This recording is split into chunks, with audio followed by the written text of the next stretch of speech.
আজ আমার মায়ের রেসিপি পাট শাক ভাজা। দেখা যাক মা কী করে বানায়। প্রথমে মা এখানে কচি কচি পাট শাকগুলি ভালো করে পাতাগুলি ছাড়িয়ে নিল। ভালো করে পাতাগুলি ছাড়িয়ে নেওয়ার পর এবার মা পাতাগুলি খুব ভালো করে জল দিয়ে ধুয়ে নিল।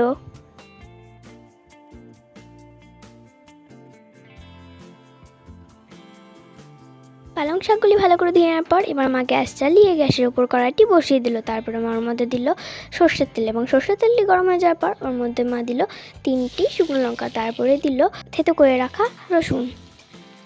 এবার মা ওর মধ্যে দিল কিছু কেটে রাখা কাঁচা লঙ্কা এবং কাঁচা লঙ্কা দিয়ে একটু নাড়াচাড়া করে নেওয়ার পর এবার মা ওর মধ্যে দিল পাটের শাক, তারপরে দিল 1/2 টিস্পুন লবণ, তারপরে দিল 1/2 টিস্পুন হলুদ গুঁড়ো এবং একটু ভালো করে নাড়াচাড়া করে নিল।